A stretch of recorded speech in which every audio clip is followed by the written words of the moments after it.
gentlemen. Welcome to the first ever Give My Head podcast. Yes, we are the Hole in the Wall gang. I'm Tim McGarry. Michael McDowell. Damon Quinn. Michael McDowell, Damon Quinn. Yes, it's a podcast, guys. You have to speak. We are the creative geniuses behind Give My Head Peace, and we hit an age, ladies and gentlemen, this year. We are all hitting the big 6-0, and we thought it's time to enter the 21st century. What does the world need now? The world needs a brand new podcast, and they're getting a brand new podcast, ladies and gentlemen. Give My Head podcast is going to talk all things comedy and culture in Northern Ireland. We're going to talk about Give My Head Peace. We're going to talk about comedians. We're going to talk to actors. We're going to talk about anything that we think is relevant to you. We're going to entertain, amuse, and we're going to do it without the BBC, ladies and gentlemen, so we can say the odd swear word now and again. Now, why are we doing this, ladies and gentlemen? Well, first of all, because we need the money. Our career is dipping. Some people don't even know that Give My Head Peace is still on. Can I say, by the way, people say to me all the time, when's that show of yours back on? It's still on! All right, it's still on. And the Outlads are still funny. The Outlads are still funny. If you go to the BBC iPlayer, Give My Head Peace, there's 4 episodes on there now. There's a brand new Christmas episode. If you want tickets for that, 16th of December, we will be in the BBC Blackstaff studios for the brand new Christmas episode of Give My Head Peace. We're also making a new version of our history show, the long and the short of it. 4 episodes of those are coming up. I'm also, ladies and gentlemen, plugging away. I'm doing a gig myself. I'm doing a tour called Tim McGarry is Ridiculous, starting on the 20th of September in the Antrim Courthouse. I'm doing about 16 dates. Look those up online. Just look up Tim McGarry is Ridiculous. So that's what we're doing, ladies and gentlemen. We're talking all things comedy. We're plugging away. We also want, ladies and gentlemen, we want you to get involved. There's an email address at the bottom. What would you like to hear in this podcast? What would you like us to talk about? Who would you like us to interview? And also, ladies and gentlemen, I want to plug something else because I am doing a big charity gig in the Ulster Hall on the 18th of October. Isn't that right, Shane? Thursday the 18th of October for the Integrated Education Fund.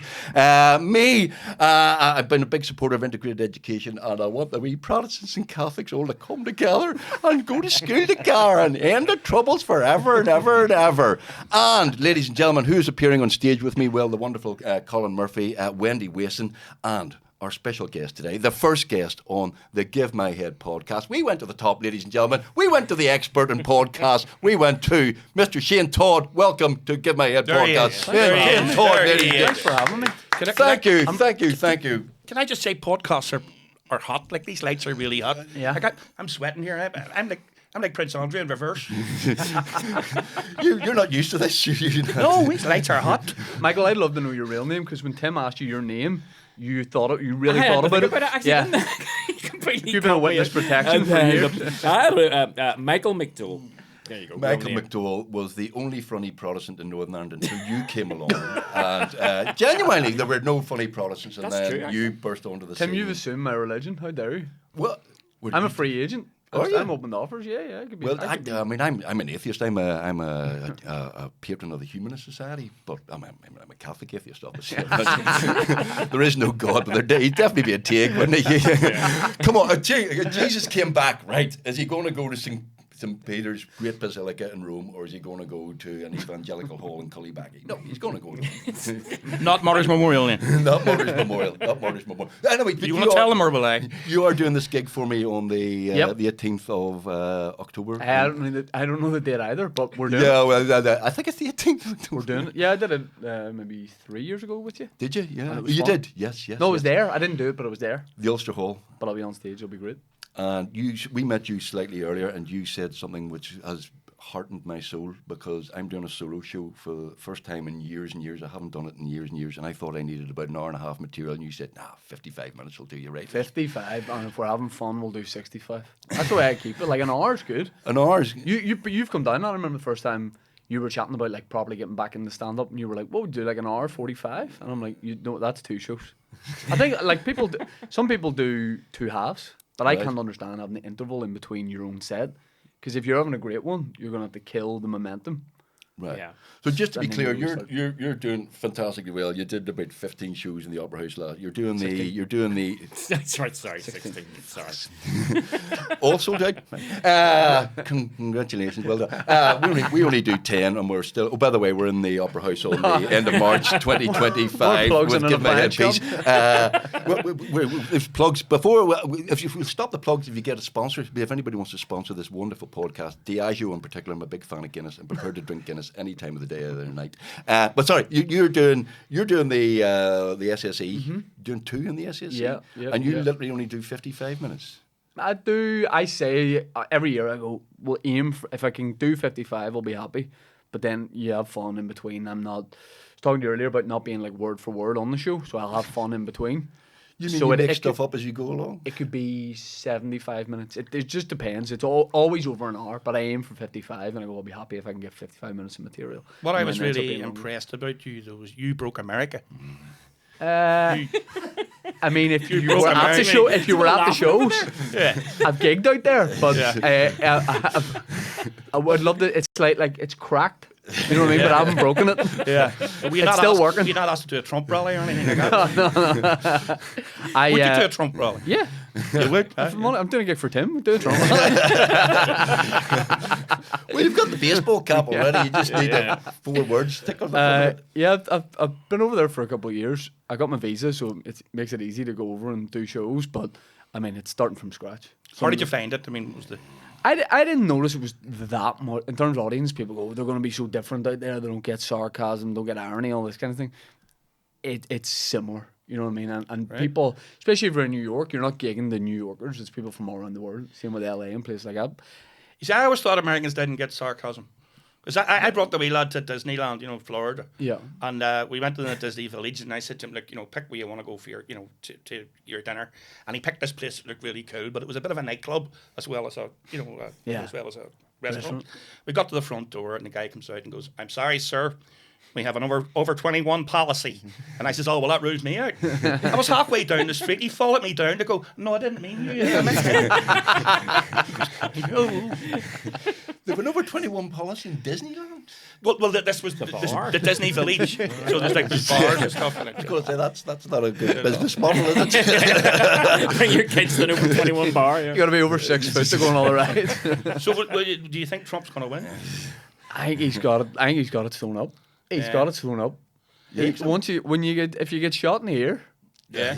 and you get through it, you're Yeah. in. Yeah, You're in. but nobody sharpshooter in the world's going to hit that brain. But it's a big head. Tiny. It's Big head, maybe a small bit, but it's a big head. See, I predicted Trump's first victory.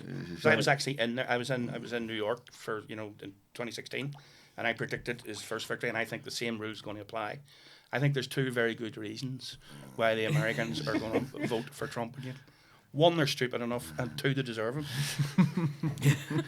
But when he's not present, you don't hear. There's no news about it. But when he's in, you're getting all the juicy stories. Like, Oh yeah. I don't know. I don't like the visa I got last time was under his administration. So you know, so I they let you gotta thank Donny D. Like, he sorted me out. Political opinions aside, But he Americans sorted really, me out. they really don't get irony. Like we were told a great story by the Irish president who went to United Nations do. And, Mary McAleese. Yes, he's in the United Nations, big gallery in the United Nations. And she had 2 bodyguards. One was called Seamus and one was called Sean. And they're standing around, obviously, looking for where's the Guinness, and all that stuff. And all these security guys come up and go, "Excuse me, how are you, sir? How are you, sir?" Taking it out of their hands, all that sort of thing. Yeah. And they says, "Oh, wait, this is Seamus and this is Sean, and we're the president of Ireland's bodyguards." He goes, "Ah! You're the president of Ireland's bodyguards? We got 1,000 people here. We got 1,000 agents here protecting our president, and you've only got 2." And he goes, "Yeah, but we never lost one." And I said, "Here, well, did they laugh? She said, no. No. Still upset about when he got shot in the head. Listen, Shane, we're new to this, so we originally were going to call this Tea with Tim, but we wanted to talk about comedy and stuff. And a lot of people have said just, oh, come on, you're the old guys, you know, you can talk about comedy. You're a different generation for us. It's completely changed. But you know it's got to be, it's got to be extra depressing for you guys. I'm not even a young comedian anymore. Oh, shut up. No, I know. That's right. That's I'm right, because 36. my nephew drove me here today, and he's 21. And he's just graduated, and he says, "Oh, I'm doing a podcast. That's great. I told you for you do a. I've always told you to do a podcast." And he says, "Who's on it?" And it's Shane Todd. And he went, "Well, now he's a bit old, Yeah. but Yeah. he's good, like." Yeah. I'm an old Dan. If he's a bit of we're on my way home. I was a whippersnapper when I met you, Tim. Yeah. Yeah, when did you start then? I'm You're 18 years I've been doing this. 18 years. Yeah. Really? I started when I was 18. Yeah. So I feel like I've seen every era of local stand-up, really. Like when I first started, it was a lot of guys who still perform, but maybe not as much. But it was like the old days of the Empire. Not when it was downstairs, but I've seen a change. I've seen so many evolutions of the local Do scene. you remember us on the TV then? Of course. I told you about this, like every Friday, I would watch Give My Headpiece in my granny's house, my granny and granddad's house, just out the road in White City in Hollywood, every Friday. And because my dad doesn't drink, but my dad would go to the Dirty Duck for about an hour and a half on Friday night. So he'd drop me off there. I'd watch Give My Headpiece, whatever else was on around it, and then he'd pick me up. And it was like me and my granny's thing. My granddad would sort of be in and out, but it was me and my granny's thing, and we'd laugh and like, what about that bit? And it was our thing. And it was only like years later when I was reminding her about it, or there was something on, and I said, you remember, we used to love it. We used to watch that every Friday when I was down your house. And she was like, I never had the heart to say. She went, I wasn't as into it as you. She pretended that she was the second biggest. I thought I heard that you have immense respect for us. I love. Although there How was, big is your respect? it's big. No, how is your granny still living? Can we go round and see her? You can see her, but she's in Redburn Cemetery. I still go. What's wrong with you? But I remember. Are you live in Hollywood? Are you from Hollywood? No, I used to live in Hollywood. 'Cause I used to have middle class pretensions. I I'm back in West Belfast now. I would be. Well, we all have been in Hollywood and then had to move. We can't do it. But I remember, like, I'd see you walking through the high street, and I'm talking years ago, or see. Well, not that long ago. Yeah, exactly. or see someone involved with a cast, and you couldn't believe it. You couldn't believe it. It was like huge starstruck type moment. I couldn't believe I'd see you. For some reason, it was always Orr's Butchers. Right. Did you go to Orr's or something? Yes, we used to go to yours, but I'm surprised you didn't say I used to see you staggering out of the pub like No, a no. maypole or something like that. But I Yeah, is a man who likes a pork chop and a sausage. but then I there was so much like glamour around it. I was like, is that the huge local sitcom? And then I met Tim, and then that glamour disappeared very quickly. Yeah. You still got my autograph? So you But followed of us, course. and then we Of inspired you to get into comedy. I had So the, can we get a cut of what I you're had a VHS. I had to give my headpiece VHS. Wow. Which I watched to death. That's how long. My ago God, that is a long time That ago. was isn't a it? long Yeah. time ago. Yeah. Well, I remember getting it for Christmas and watching it all the time.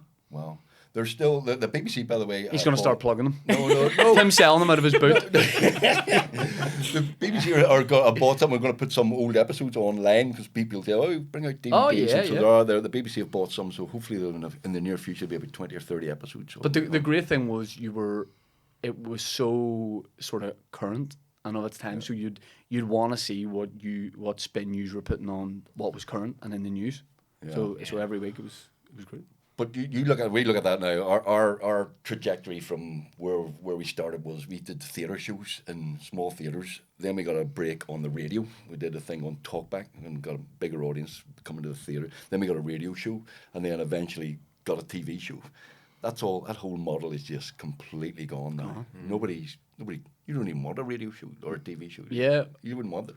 Well, it seemed to be when I first started like wanting to try and do TV stuff. When I started doing stand up, I remember for years trying to get on in BBC and I've got an idea for a sitcom or a sketch show. Or I actually met after my second gig, I didn't know how it worked, and I emailed Jackie Hamilton and said, basically, like, I'm 18 or 19, just like to introduce yourself, my name's Shane, I do stand-up now, so if you ever want me on the Blame Game, I'm available. And he actually replied, he sent me a lovely message back being like, you know, we're booked up, and but I'll come and see you sometime, or come down and do the Empire, and keep in touch, basically. But I had no idea how it worked. I thought if you just did this kind of thing, they would like bring you in and sort of have a look You'd at you. eventually get discovered. Exactly. Yeah. But I think I maybe just missed out on that generation of if you had an idea for a character or a comedy show, you could have gone somewhere like the BBC, and because they would have had an in-house comedy department there, they might have gone,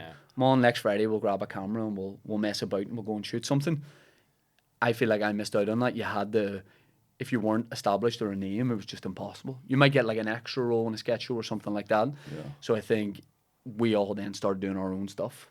Well, you made yourself, which is pretty impressive. Like. Yeah, but because there was somewhere to put the content you were making, and it was YouTube in those days. Was you and Colin Geddes basically started with the... Colin was probably even a couple of years before that. Colin Geddes did the I Am Fighter. I Am Fighter was the first time online. When you had an idea for something, you went and shot it yourself, you could just put it out, and nothing was stopping you. Yeah. Nothing was stopping people seeing it. Yeah. But I've been gigging it years before that, and just had nowhere to really put it. And stand-up wasn't popular here at all. Like, there was barely any gigs. The Empire Empire and Queen's Comedy Club was really it, and they wanted the names from TV, you know. So there was no grassroots scene really. But look, I've been doing a few gigs, and I'm doing some prep for the Tim McGarry's Ridiculous on tour from the 20th of September right for the Lyric Theatre 16th of November. Anyway, I've been doing a couple of prep gigs. There are so many gigs out there. So many. I can't even keep up with the number of comedians out there. I mean, there's dozens and dozens and dozens and everywhere you go has a comedy club. I did a gig in the Moy. Yeah, it's great. I've done that too. It's great. And I think it's because local comedy audiences are just back. But it's even bigger than Dublin and stuff, isn't it? I mean, yeah. I mean, there's more gigs in Dublin, but I think the gigs that there are here, quality-wise, surpass. Maybe I'm biased, but surpass nearly everywhere in the UK and Ireland at the minute. Like, Belfast is the place all the other comedians are talking about, and they're like, oh yeah, we're hearing about what's going on over there, and it's incredible. So lots of young people being very successful. But yeah, no, I definitely remember it when it wasn't like that. Like, people would only go and see stand-up once or twice a year, and they'd go and see Peter Kay or Michael McIntyre in the arena. That was it. They wouldn't want to see the stuff that was on their own doorstep. And now it's gone completely the opposite way. Why has that changed? I mean, what's the reason that it's suddenly taken off mushroomed? Probably the internet helped it at the start, because you had somewhere to put your stuff. Yeah. So if I had an idea for a character, instead of waiting years for somewhere like the BBC, nothing stopped you filming that on your phone and putting it up on the same day. So the bridge to the audience, you suddenly had one. You had your own channel. So that helped. And then it really sort of blew up during and just after COVID, because everybody was obviously in the house. And then I put out loads of old stuff of mine. I was just putting out a clip every day, just re-editing old stuff and stuff that people might not have seen, stuff going back years. And people just watched more content. And then when you came out of that and put on these live shows, people were just really ready for it. Well, it's all online. You tell these boys don't even know what a Facebook is. What is Facebook, Tim? But it's a TikTok video, Damon. No, I mean, to me, this is the wireless. You know, I have received no such undertaking from Hitler, and consequently, this nation is at war. But it's changing that much that even I don't know the new apps. I mean, I'm sure there's apps and platforms out there that even I don't. I'm getting to that age where younger comedians are like, oh, you got to put your stuff on this. Geez, and you that. just said, I know. That's the way it is. I know, but yeah, I've seen it's totally changed throughout the 18 years that I've been doing it, and even the years before that, I was a huge local comedy fan, so sort of sneaking in to watch, let's say, the Empire at 16, 17, that kind of age. There's so many comedians now, though. I mean, it means a good thing. It's great. I mean, it's great. The quality's good. I mean, the loads of gigs, and there aren't many. You go, oh, it's all right. A lot of really, really good stuff. It's a very welcoming scene. Come on, give us the dirt. Who's an arsehole? But back in the day, that's what it was. You got cliques, and you got, you know, more established comedians were. It was if you were backstage with them. You know, there was like a separation almost. Like him him. was the worst Yeah. for it. Don't speak to me. Speak to my agent. Don't look at me directly. What's he doing in my dressing room? But now, you know, everyone like backstage, you know, it's just equal. You know, everybody's there, and you can chat to everyone, and people who are more established will, you know, if you're in your first gig or whatever, how you getting on, and you can ask for advice. And I don't know. I think it's just it's supportive, and it's a great scene, and everyone kind of helps each other. We did a blame game with a guy. Blame game's back on the telly, by the way, in November. There's 4 episodes. Dave Johns, lovely English comedian, several years ago when he was at the bar and he was whinging about various other comedians who were doing very well. He says, "What's the collective now for a group of comedians?" I said, "I don't know." He says, "Bitter of comedians." I said, "See, Shane Todd doing very well." But it's not necessarily. I genuinely don't find that. I find that most of the comedians are really, really friendly, very open, very, you know, want you to do well. Of course, they want to have a good gig. They want you to have a good gig. Because we all want to have a good scene. You know, we want the comedy clubs to be good, so that if you drop in and do a comedy club, the standard's good, and it's such a. Like, I remember, I had no like background in amateur dramatics or plays or anything like that when I started doing stand up, so I would have been nervous about going to gigs. I remember doing a failo with you at the back of Kelly Cellars. Oh yeah, in the big tent. Yeah. But going like Bank Square, yeah. Yeah, I'd have been paralysed with nerves going to do something like that, and you know, you were headlining, so like I was like, how would I go up and talk to Tim and all that kind of thing? You said sit in my knee, which made it weird, but you said you can sit in your Uncle Tim's knee, which what do you want for Christmas? I said it's August, but But now it's totally different. That case has been sorted out. By the way. I just want that for the avoidance of doubt. That was resolved amicably. Okay, and you got the check. Okay. But it's a great time now for starting stand up, because everyone helps each other, and there's no hierarchy. Pretty much. I suppose nobody's competing anymore. It's not like I have to go to the BBC, and it's not like it's all sort of totally democratic now. Yeah. But is there not like there's so many podcasts? I mean, is it not overcrowded? I don't think so, because also everyone does everybody else's podcast. You know, it's not like, oh, I won't do his, because we all just do each other, because we ultimately we're friends. Everybody, like, it would sicken you how friendly everybody is. Like, there's no rivalries, there's no anything. It's just like-minded people. And I would have been so nervous going to gigs and even like introducing myself to other comedians and that kind of thing. Whereas if I was starting now, I think I'd have found it way easier. You were talking about doing failure there. We did one of the very first failure in 1992, 93. The war was still on. And, it's not like it is now. Never mind up the ra with the guys booking you. You know, it was kind of first contract we got was a guy who phoned me, and clearly he was one of those fellas who was used to giving people warnings rather than anything else. He said, "Turn up, be funny, nobody gets hurt." Paid in cash out the back of St Agnes's Hall, Parish Hall. And did you declare that? Did you guys declare that? It was 30 years ago. It's a true story, because by this stage we kind of cracked the BBC. We were doing a bit of radio and stuff, and we were beginning to progress. And then this photo appeared of us all sitting with Jerry Adams going, and the BBC cracked up and said, "What are you doing?" He denied he was in it. It's not what you think. Yeah, they made us do it. But I mean, I said I spent years like chasing, like getting in there.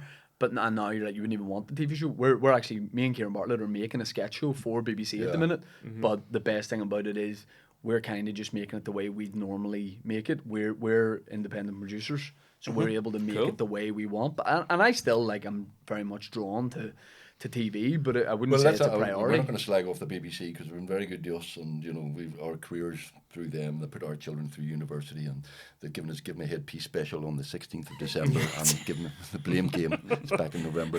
And the long and the short of it, 4-part history. So, but no, genuinely, you know, I mean, for younger comedians, you know, comedy's dear, comedy's expensive. Give My Headpiece was a big risk for the BBC. Was a big risk for them. It cost a lot of money. And if comedy goes wrong, people fucking hate you. Yeah. They really, really hate you. And we've had a couple of shows that haven't gone as well as they should. So I've had people loads. fucking hate Loads. you. Yeah, yeah. They hate you if comedy goes wrong. So you can see why they were slightly nervous. And now the climate has completely changed. You know, it's all online, it's all streaming, it's all clips, it's all, you know, different world. So it is different. So presumably, with all due respect, your sketch show isn't a huge budget. They're going to go, well, No. save this. Yeah, It's low budget. It's literally times I've been involved in sketch shows for them before. You've got a crew of 12 at least behind the camera, and this person doing this. We have Niall. We just have Niall on his phone. He's doing it by himself on one camera, and it looks cinematic. It's just the way you can make things now. But when's that coming out? End of the year, November, December kind of time. But it used to, like, I was part of sketch shows before in BBC Northern Ireland, and they were giving us a platform to try stuff and putting new faces on there. And the criticism, I've been doing it long enough now where it's water off a duck's back now. But back then, like, it was. Oh, it can't be a killer. Like, Yeah, it was. I remember the only redeeming thing, we did a sketch show called LOL, Laugh Out Loud, Yes, I remember, which was false advertising, and it really was not LOL. And Jerry Anderson was talking about it the next morning on Radio Ulster after it had been on, and he was being him. He was being brutally honest about it, and you know, he wasn't towing the line. He was like, you know, he was getting a few texts about, you know, Jerry, did you see this? And I loved him on the show. Yeah. And he was panning it a bit, and then he said, he goes, a couple of people were okay in it.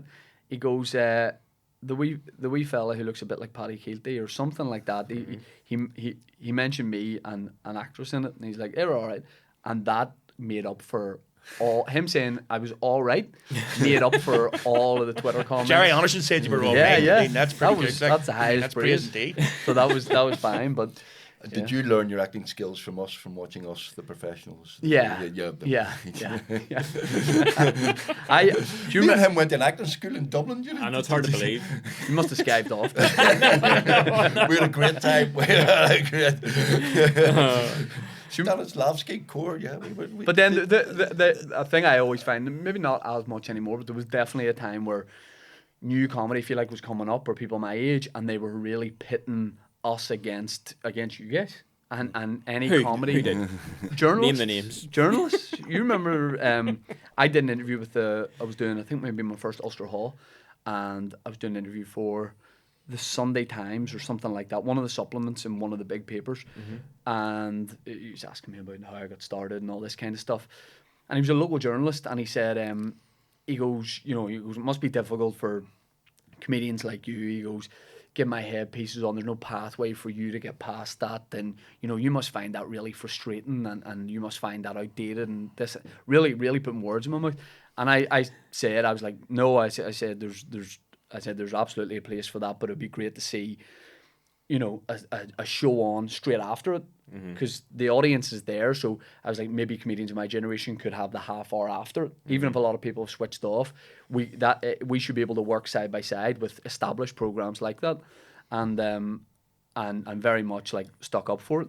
And then Sunday it came out, and the headline was a huge misquote of me, like really sticking the boot. Something like, people are sick of Give My Headpiece and things like that. And I messaged you that morning. You did. And I was like, I just want you to know I didn't say that. And I got in touch with a guy. And you're sent so him lucky because I had two guys with baseball bats.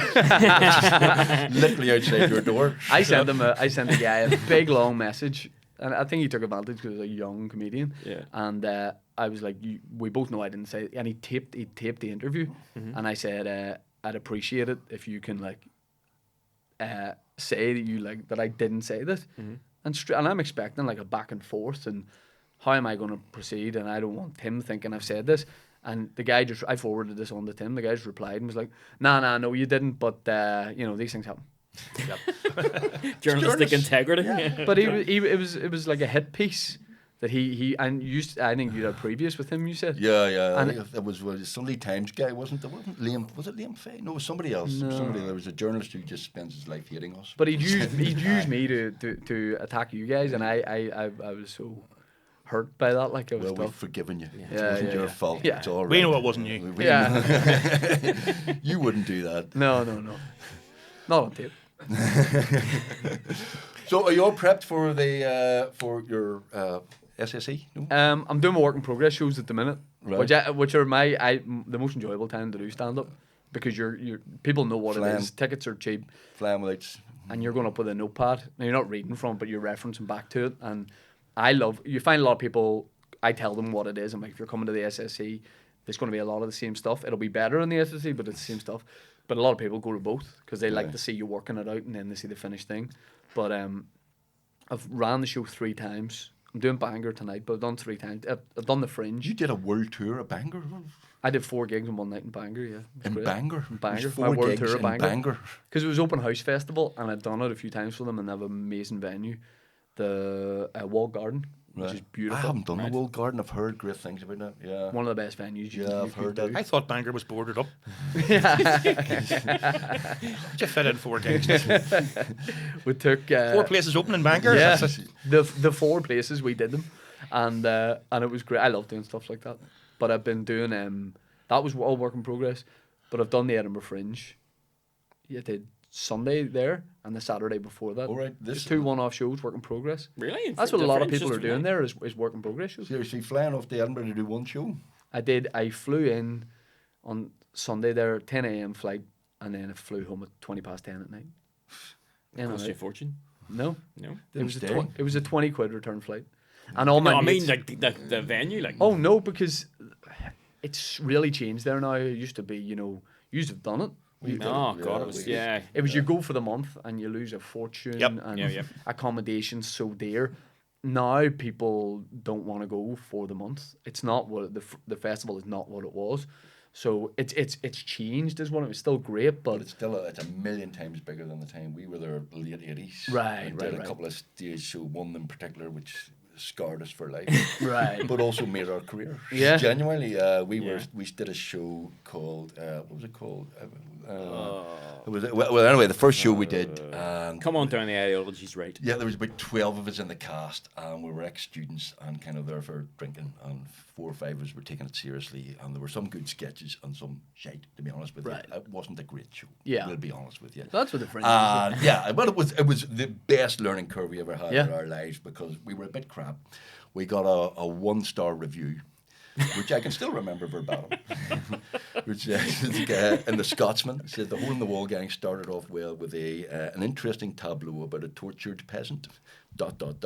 Then the torture turned to the audience.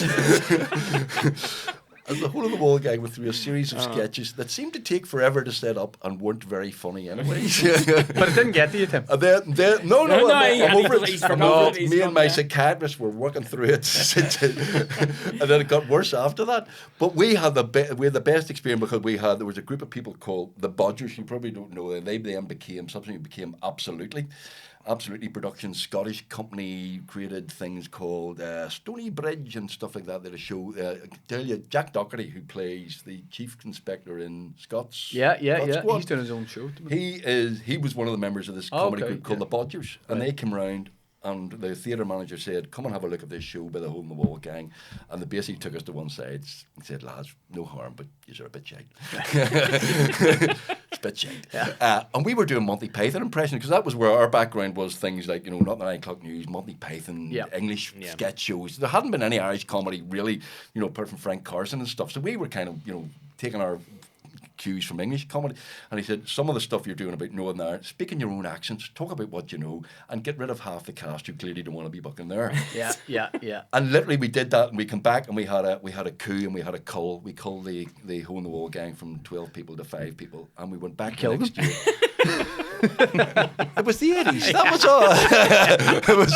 People were taking out the back. We knew People were taking out the back and giving a message. And we're given 24 hours to leave the Hole in the Wall gang. That was the days that we're in it. And we then did a couple of we kind of reformed as a Hole in the Wall gang, and went back the next year, 5 of us, and we had a show called Everything You Wanted to Know About Northern Ireland But Were Too Terrorised to Ask. Great title.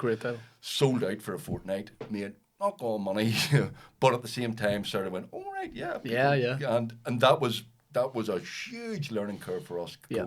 Going to Edinburgh, seeing stand-up. We saw Frank Skinner and the likes of that early. When they were starting out, to that's late right. 80s. Yeah, that's right. Harry Hill. No, don't. No, not funny. Dreadful show. Oh, show. Harry Hill. Yeah, he did a stage show. He was awful. Anyway, but This we is the beef that people didn't know they needed. Yeah, Tim McGalley and Harry Hill. Next comedian, charity boxing. Love Harry Hill and his bap and his blurper and all of that there, but it wasn't. No, it wasn't. You're so disrespectful to Harry Hill. Poor Harry Hill. What are you ever doing, you? But I mean, seeing all those comedians there, and it was a huge learn. But again, we did the Pleasance. The Pleasance was about 5 theatres. We played the Pleasance tent, and there was the cabaret bar. I was in the Pleasance last year. There's 50 venues. I mean, this room would be a 20-seater. Oh yeah, venue, yeah. You know this. Yeah. It's And amazing. it was the Fringe then, and even when I first went, maybe 13 years ago, something like that. It felt like it was make or break. Like you were going there to get into the industry, be recognised by producers and that kind of thing. Now that industry just isn't really. That maybe happens for one person at the Fringe, but now people are just going to test a show for tour. That's what it feels like. No one's Yeah, really. you were going to be discovered originally. Yep. And now people have their own online followings, so they're just going to get a show into shape. Like so, William Thompson's out there. Willie's doing the Waterfront, but he's just going to run that show for a month to get it good for the Waterfront. Whereas it used to be everything built to the Fringe. Now the Fringe, where people are building things to take elsewhere. But it was great to go for a day because everyone's, their souls left their bodies and they're dead behind the eyes and they're skint and hungry, and you breeze in for a day, and then you're like, I'm going home to my bed, and they're going home to a bed share with four 1 o'clock four guys. gigs. Remember the 1 o'clock gigs? 1 o'clock in the morning. 1 o'clock in the morning. 1 o'clock in the morning we were doing. Oh, that was you driving the fucking bus that went bum, bum, bum, bum, through this courtyard. And these other shows going, I'm doing my show, and the next thing in the middle of the show, I hear this a doormobile, And the Dormobile. backfire. Yeah, well, you needed it, didn't you? Didn't you? Yeah. But yeah, I was there last year with my mate Jerry. It's great to go and visit and not do anything, Exactly. and just Exactly. I'll go and watch some Czechoslovakian mime at 2 o'clock, and then I'll go to a circus act. And Yeah, I'll go and see. I like bad comedians. I know there was a show we went to with 4 or 5 new comedians, and they were all fucking dreadful. Let me Every guess, single Tim, one of them. Harry Hill. It was a Harry Hill show. A guy called William Thompson.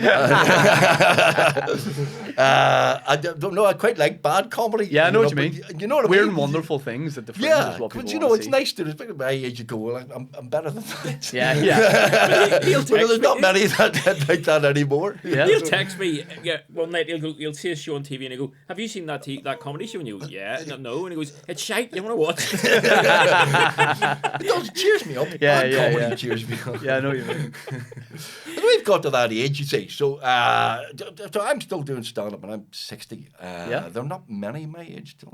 No, and I almost think sometimes I've definitely seen it with you and probably Colin Murphy as well, where when say Lavery's Comedy Club started to blow up and get really good, we'd run into you at the Empire somewhere else and be like, you got to come do Lavery's.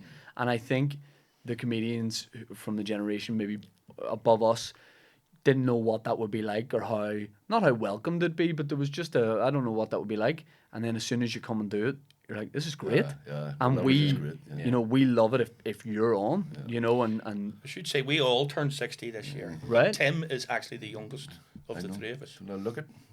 It's hard to believe, isn't it? I think because your character, when you started doing Da and Give My Headpiece, Da was like supposed to be an old character. Yeah. So I've always thought you're like way older than you are. Mature. He's my son, and he's actually younger than me. Yeah. But see, my slight difficulty, as you see, I love doing gigs. So are you older than Tim? Yes. And you played By his son? Yes, by a few months. Yeah. Yes, I was born in April. The magic of television. Were you not My so God was born offended when in- people are in like, May. that'll be no problem? That'll be no issue. Yeah, but it's all right now. It was then. Oh God! I don't think it's quite so convincing now. No, we started out when Give My Headpiece started in 1990. 95 was the two ceasefires and the wedding. 98, so I was 7. What? I was 7. Yeah. You see, that's the problem. You see, I go to somewhere like that where you go, oh, my cultural references are slightly different, you know. Yes. I mean, if I say be special, you probably think that's some sort of drug or something. Do you want to be special? Yeah, I know. Yeah, do you know what Jerry Kelly is? You know. Oh, wow. Love to chat you. I mean, our references are. I mean, music's stopped for me, and you know, when the Smiths broke up. You know, Yeah. You're all that hippity hop and all of that stuff. But I love it when like you do a gig with a comedian who you grew up watching. You know, like we had I've had Roy Walker on the podcast. Ah, Roy's brilliant. wow. And I love just chatting to comedians, just to hear stories of what it was like. And now I'm almost telling those stories to new comedians. Yeah. You know, they're like, what was it like, 15 years ago gigging and all that kind of stuff. Roy's great. Just the best. We did a big gig for the City of Derry Culture Festival. Do you remember Derry had culture? And it was only a year. What are you slagging? I'm doing Derry with the Playhouse Theatre. Roy, I drove him up to the gig. Lovely, lovely guy. Really great, full of great stories. He's a great one about hecklers. You know, what he does about people. When people used to go up to go to the loo in the middle of his act, he'd put a spotlight on them and go, "Hey, you! Where do you think you're going? You not go to the loo earlier on?" And he tells his story. He was in Brighton in this 3,000-seater theatre. And this guy gets up right smack bang in the middle of the theatre. Gets up, people get up off their fucking seats and stuff, and Roy spots him, puts a spotlight on him, shoots, "Hey, you! Where do you think you're going?" And the fella shouted back, "I'm where do you ask the manager what time the comedian's on?" Very good. He's a gentleman. He is. He's lovely. Because he's 80 and he's still doing it. So yeah. Oh yeah. Like when I first started doing stand up, I remember a few mates of mine were going to see him because he was on Radio 1 for a long time on Chris Moyle's show when they did Car Park Catchphrase. So they got into him through that, and I was aware of who he was. And this is going back like 15 years at least. And they said, we're going to go see him in the Opera House. And I thought, like, boys, that's not for me. Like, probably a nice guy, but I was like, that's not my generation. I won't be into that. And eventually I went. I was like, I wasn't at anything else. I went down, and it was one of the best live shows I've ever seen in my life. We laughed from start to finish, and then on the train home back to Hollywood, do you remember this joke and that joke? And then same experience with Jimmy Cricket was doing the Black Box as part of Cathedral Quarter Arts Festival or something like that. And I went along, not sure what to expect, and I had tears in my eyes laughing. It was brilliant. Yeah, well, these guys have been doing it like playing the working men's clubs and stuff. Yeah. Very unforgiving. Places. I mean, they're complete veterans of that sort of thing. Yeah. But Roy's timing is immaculate. Oh. So he can just and he doesn't bend to the audience. Yeah. He doesn't. If there's some people chatting or whatever, he just does what his act is, and they eventually get on board with it. No one does that more so than who we were gigging with recently, Kevin McAleer. I was about to say, poor old Kevin. Yeah, I'm probably the oldest comedian now. I'm sure Kevin is retired. Kevin is retired at 68, I think he said he is, and he's definitely retired because I asked him to be in this podcast before you. And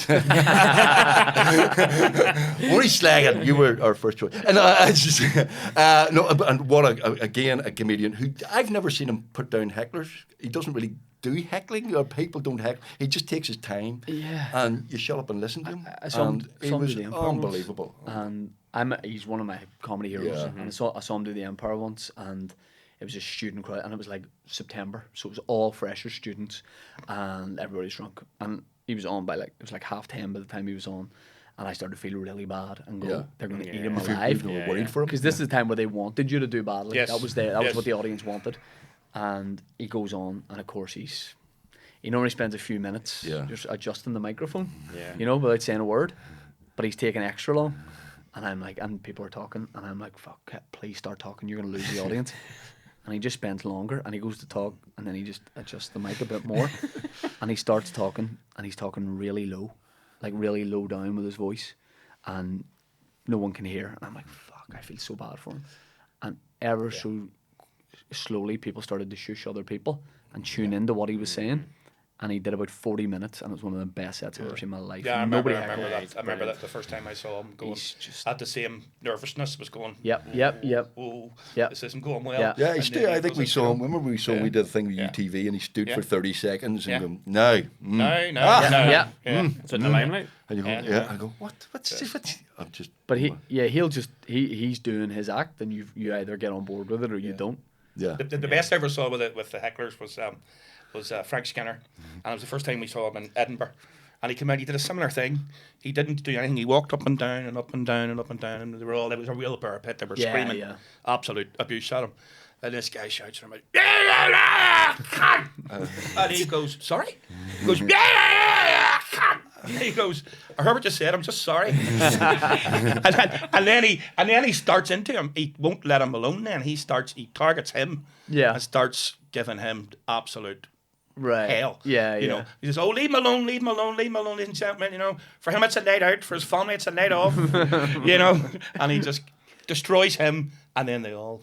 A great heckler put down I heard recently was Tim McGarry, who at Limelight just went on stage and there's a woman who'd been shouting out at a show, and she went to shout, and Tim went, "Will you fuck up?" and then just moved on. He does it. He does that in the opera house when we do our show. He just shut the fuck up. And you go, people who had known him from TV, Tim, were going, "Dad just told her to fuck up." I don't like hecklers. I don't deal with hecklers. Oh, we know now. The brilliant thing about Tim is Tim comes up to us. He said he came into us one time with me, and it was the rest of the cast to give my headpiece, you know, and we're all sitting there, Kieran Nolan and Paddy Jenkins, and he goes, guys, you know, we just stick to the script because there's a lot of swear words you're adding into the script. And went, okay. So we just sat and listened, went down to the wings, just went, fuck. And then stand up. We came back and then Paddy Jenkins. You fuck up. Paddy Jenkins comes up to him and says, 50 fucks. I do swear to you. Yeah. I'll probably tone it down when I do Tim McGarry's ridiculous on tour. No, I will tone it down. No, I do. I swear too much, and particularly in clubs and stuff like that. But I enjoy swearing. Yeah, it's a good release. Swearing is good. People, I've got this and weird it's good reputation. punctuation and it's emphasis and all of that. Like, you can't do it slightly too much. And People have this weird reputation where people go, "Oh, you're a clean comic. You don't swear." I swear loads. People just don't really realise and people don't pick it up. But I'll save it till it's like. That's because you're too good looking. Is that what it is? That's what it is. He's a lovely Clean fella. cards. He would never do that. Paddy McDonnell now, you go, West Belfast. I think it was when Jake O'Kane was doing a wee country gig or something in some wee club or something. And he was told before he went on, now son, there's a couple of things we don't like. We don't like swearing, no swearing, right? That goes okay. Now, no jokes about religion, because we don't like doing religion here, so no jokes about religion. No jokes about politics, son. No jokes about politics. Oh, and we don't like sex. No jokes about sex. This is like 10 seconds before he goes on. The whole gig was like completely gone. That was a whole gig, I think, that he said was in front of a fire. I've done that gig in Ballymena too. In the front room of a sort of a pub in front of 12 old people. Not one of his best. That's right. You get that with like sometimes you get that with corporate gigs where they go, "Oh, you got to avoid this and don't swear and don't do that," and then you show up and that's someone who's booking it, and then you show up on the night and you're like, "Yeah, I'll make sure," and the boss is like, "Say whatever you want, I don't give a fuck," and then you it's great. Yeah. But sometimes they really put the fear on you. If you can't do this, you can't do that. Oh, poor Jake. I mean, he couldn't do his gig and got his arse roasted as well. Mind you, we were the first people to get a fuck on BBC Northern Ireland. We were actually, Now, when you say that, you mean on air? Do you want to explain that? Do you want to actually explain that? To say fuck, not to get Say fuck. Yeah, 2 ceasefires in a wedding, 1995. Who said it? He got the same. Of course he Me, did. sir. And there was, I was on the phone to Jerry Adams and 2 ceasefires in a wedding, and my daughter had just gone out with a peeler. He was sitting in my front room watching the Rangers match. That's right.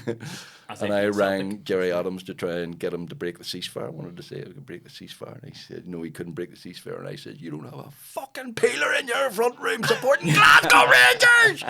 And the BBC literally had a committee meeting to decide whether or not You're allowed to say. I was allowed to say buck or not. And they filmed 2 versions, a bucking and a bucking. And then eventually they decided, yes, okay, we will allow this swear word. And before the programme went out, they went, "This is the new show, but the Hole in the Wall gang, 2 ceasefires in a wedding. Viewers should note that there will be an item of strong language 26 minutes in." Genuinely, this is true, 1995. And the great thing about that was, for that, people went, "This is bound to be shite, but I'll wait 25 minutes." I Genuine, and that's we've been told that's the first in a locally produced TV program. The first time anybody swore. I used to do a show on Radio Ulster, and during lockdown, it was called the Rave Lockdown. Me and Dave Elliott used to just play old school dance music because it started as a sketch show, and it was shit, and we didn't know what to do, and we're getting another series just as lockdown started. And I said to him, look, it feels weird to go and do sketches. Could we, just to make people feel good? Because it was the first Friday of the first lockdown, and it was like... Because you couldn't be arse writing. We couldn't be bothered writing. The series before it had been awful. Yeah. But the weather was incredible. People were having barbecues. That's right. And it was, I think, a 7 o'clock show. And I said, could we just for 1 week play a load of old school dance music? Because everyone's outside and everyone feels a bit shit. So could we just play? And they went, for 1 week, yes, you can do that.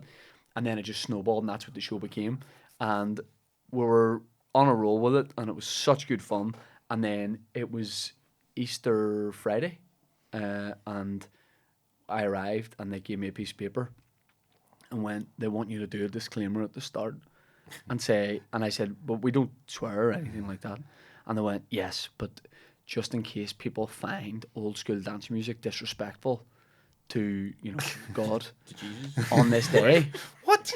I promise. Dan, you'll back me up on this. It's a real thing. I made Dave do it because I couldn't do it. And I was like, I can't. And they went, don't just say you'll do it and then don't take the piss out of the fact that you had to do it. Do it. So I think I made Dave do it. Be careful. There's dance music. That's what, really? It was, I know it's Easter Friday and people will be celebrating in different ways. Okay. But this show is is going to feature some old school dance music. There was no swearing in the songs, right? But just the concept that it was dance music. On Good Friday. They thought having fun on Good Friday. God would be watching that. Like, this isn't why I did it, This has undermined everything. No Limits by Two Unlimited. They're playing down. They're probably eating a burger as well on Good Friday. That's the problem with radio, is the freedom of podcasts and stuff like that. Exactly. Yeah. Exactly. Which is, speaking of which, have you any advice on how to have a hugely successful podcast, given this is our first? I think we got lucky when we started, because there wasn't that many podcasts around. All right, so basically You've got in at the wrong time. Kill all the other podcasts, so I think Kieran when Bartlett, we still Mickey... know friends. Do you know what really helped us was during the lockdown, via Zoom, you could get anyone. Yeah. The people that you couldn't have got, you suddenly were able to get. So in the space of a few weeks, we had Jamie Dornan, we had a load of big American comedians that I was really into at the time, and just get. I remember we had Eamon Holmes on one, and I said, there's good sides. We're talking about lockdown, and I said, people are experiencing good sides to it too. And he said, well, you, for example, you have me. All right, Damon, bit sly, but he'd be easier to get now as well. But I'm kind of liking him now. but I think so. We started at a good time where people didn't. There wasn't a lot else to compete with, and it was lockdown, so people listened to watch the new things more. Yes, and I was in my bedroom when you. We podcasted. We did it. We did it. You were in a different place. Yes. You were outside. You said earlier before we recorded, you said we did a podcast in your bedroom, and I was pointing out we weren't both there. You were outside. Want to make that clear? Yeah. Yeah. Imagine you start a side podcast, just Tim's bedroom. Ditch these guys or hold me back. I think. It'd be hard to keep camera still because of the waterbed, but So you have been in his bed. you get dizzy because it rotates. And then there's the mirrors. Shane, thank you very much. Listen, by the way, do you like my T-shirt? I love it. Do you like that? Do you know what that is? He's doing really well in Scotland. He's doing brilliantly. So this is Ronan Hale, the man who scored 2 goals in the cup final. Yep. My son made these. My son's mate designed them really? and made them, and all the money's going to medical aid for Palestine. He's made a few £100 for Palestine. It's great. Really cool T-shirt. Cliftonville won the Irish Cup. You love it. That's why I'm in good form. That's why I've been in good form since May the 4th. Do people ever accuse you of like? I know your association with Cliftonville and how much of a diehard fan you've been your whole life, but do people ever see you on Twitter and be like, "You're only starting to support them now"? Like, do you get? No, quite the opposite. People who a lot of people go don't even know Give My Head Piece is still on and go, "You're a Reds man, aren't you?" Reds man, yeah. I think we can confirm that he's always been a Clifton fan. Yeah. I was there in 1970. Yeah. I'm sadly a Leeds fan as well. So Tim. Well, Leeds fan? Yeah. Nah, hate Yeah. them. Who do you support? Man United. Oh, seriously? One of them, eh? And unfortunately, I've made my kids support my. I have a 4-year-old and a 2-year-old. I got them The the kids kits. and all. Oh, Yeah. my two children both support. My two boys support Man United, which is very. My kids have no idea what's I on. was That's the opposite, treacherous. you see, because I didn't really. I was anybody but Man United. But Yeah. then my wee lad, when he was wee, he was a Man United fan. He threw a tantrum one day because I was supporting the other team. Right. He went, "You have to support Man United because I support Man United." So I had to go, "Yes, I'm Man United." Connell outside. So I've been Man United ever since. Right, okay. Your son said a lot of game Paisley there. Shane, thank you very, very much Thanks for being for our having me first on. guest on Give My Head podcast. If you like what you hear, there'll be more. We are making more. Our next guest is Donald Doherty on the next podcast. We're not sure when that is. If you like, subscribe. Send us an email if you want. Don't forget that Give My Head piece is on the telly. There will be a Christmas special. Tim McGarry, Ridiculous, is on tour. Are you on tour, Tim? Yeah, I am on tour. Didn't know that. Do you know want that. to do support? I'll do one of your gigs, You definitely. do one of my gigs course for nothing. Yeah. I do. I do that. I'm I going to love have to cancel a few people. Is that a contract you've got there? it. You'll have to upgrade a few venues, but Shane, thank you very, very much for being on the very first and not the last for Give My having Head podcast. We'll see you in a year's time when we're doing the SSE Arena live podcast. Thank you very much. See you soon. Thank you. thank you very much. Yeah.